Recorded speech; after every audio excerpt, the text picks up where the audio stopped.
ذرا تصور کیجئے ایک ایسا دن جب انسان اس دنیا سے رخصت ہوتا ہے، آنکھیں بند ہوتی ہیں، سانسیں رک جاتی ہیں، اور پھر ایک نئی دنیا کے دروازے کھل جاتے ہیں۔ سوچئے، جب آنکھ اس دنیا سے ہمیشہ کے لیے بند ہوتی ہے اور جب کھلتی ہے تو کہاں کھلتی ہے؟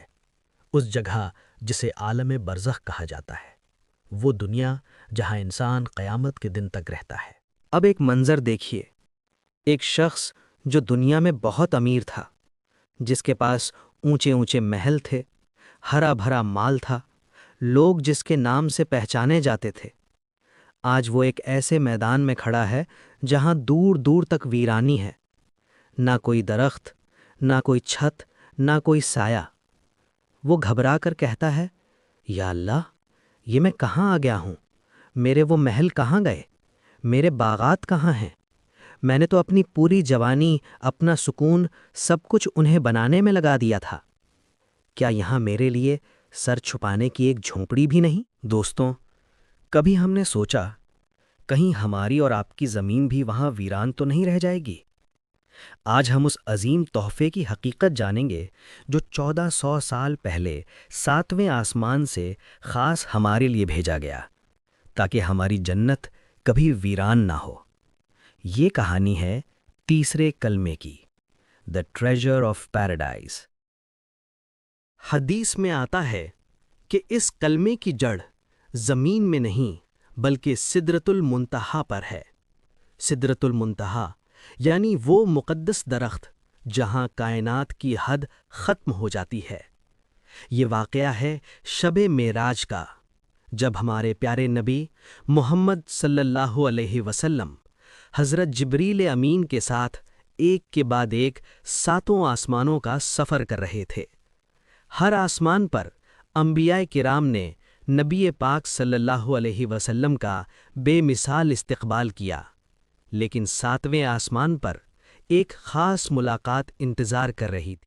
یا رسول اللہ، نظر اٹھا کر دیکھیے، یہ آپ کے جد امجد حضرت ابراہیم علیہ السلام ہیں۔ اور پھر وہ مقدس لمحہ آیا، 2 عظیم ہستیاں آمنے سامنے۔ نبی پاک صلی اللہ علیہ وسلم نے ادب اور محبت سے عرض کیا، السلام علیک یا ابتی۔ حضرت ابراہیم علیہ السلام کے چہرے پر روحانی مسکراہٹ آ گئی، فرمایا، وعلیکم السلام، مرحباً بابن صالح و نبی صالح۔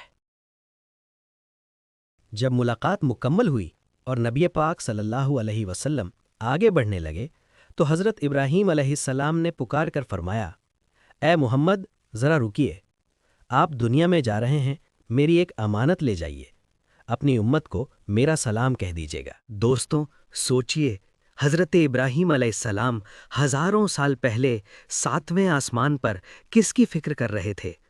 کسی اور کی نہیں، میری اور آپ کی۔ سبحان اللہ! لیکن بات صرف سلام تک نہیں تھی، انہوں نے جنت کا ایک بہت بڑا راز بتایا۔ فرمایا، جنت کی مٹی بہت پاک ہے، اس کا پانی میٹھا ہے، مگر اس کے میدان بالکل خالی ہیں، نہ وہاں درخت ہیں نہ باغات۔ تو وہاں باغات کیسے لگیں؟ فرمایا، انہیں کہنا کہ جنت کے باغات کے بیج یہ الفاظ ہیں، سبحان اللہ، الحمدللہ، لا الہ الا اللہ، اللہ اکبر۔ جب جب میری امت کا کوئی شخص یہ پڑھتا ہے، اسی لمحے جنت میں اس کے نام کا ایک درخت لگا دیا جاتا ہے۔ سبحان اللہ! دوستوں، یہ 4 الفاظ صرف زبان کے نہیں، ان کے اندر پوری زندگی کا راز چھپا ہے۔ سبحان اللہ یعنی اے اللہ، تو ہر کمی سے پاک ہے۔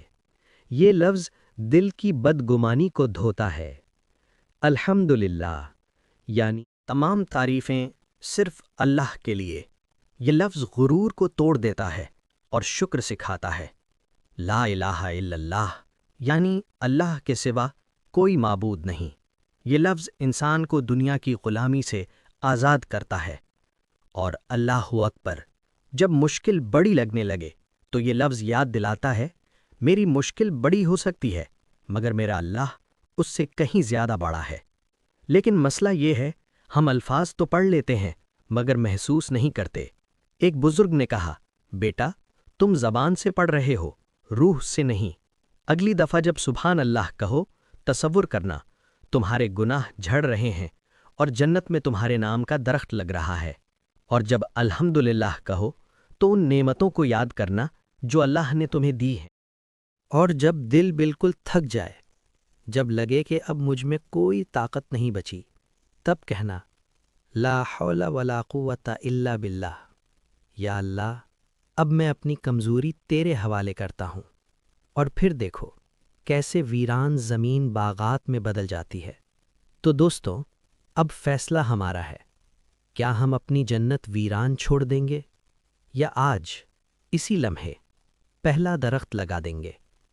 میرے ساتھ پڑھیے اور محسوس کیجیے، سبحان اللہ، الحمدللہ، لا الہ الا اللہ، اللہ اکبر، لا حول ولا قوت الا باللہ، آمین۔ ویڈیو کو لائک اور چینل سبسکرائب ضرور کیجیے۔ اللہ حافظ۔